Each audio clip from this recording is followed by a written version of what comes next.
د کوز دروادي تلاش زیارت کلی د ظفیر الله پکور کې برق پیدا شوی فرید الله او د خور اسمت بیگم د 13 کالو راسه په ناشنا بیماری کې اخته دي. چرور بیمار شي نو خور ته هم هغه تکلیف شروع شي. په کال 2003 کې د ظفیر الله خیخ په خوک شو او دغه تکلیف د خور ته شروع شو.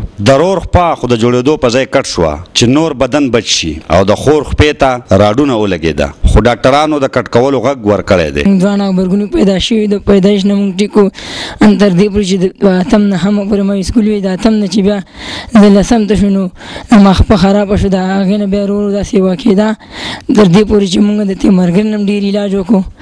علاج بیا موږ د پېښور ډاکټرانو وویل چې په دې موږ پوه نه شو. زما یو وخت په کټ شوه او دا د زابل هم کټ کېدو واله ده، دغه شان زما د خور دا هم کټ کېدو واله ده او دغه زخم پکې جوړ شو. اوس به زه بیا ځم او دا به کټ کوم.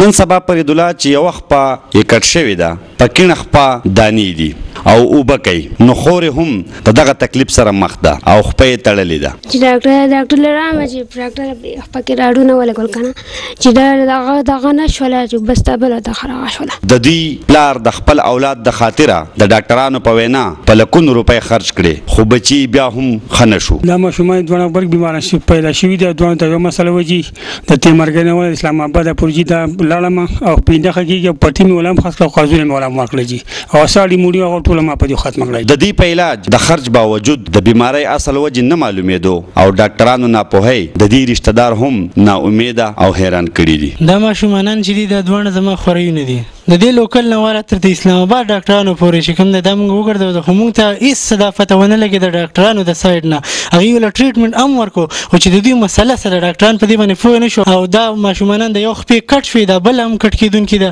د دې ماشوم خپې چې کوم دا یو اپریشن شوی دا بل هم کټ کیدونکې ده اوس پورې دا چې کوم د علاج دي. د فرید الله او اسمت بیگم د خپل بیماری اصل وجه معلومولو کې د ناکامۍ ذمہ دار خپل پلار دی چې په لکونو روپۍ د دې په علاج خرج کړي او که هغه ډاکټران چې خپل ځان پوره کوي خو په علاج توجه ورکول خپل ذمہ داری نه ګڼي. ګناهګار لا خپل ځان پیژندل پکار دي. محمد اسرار، خیبر نیوز، زیارت تلاش.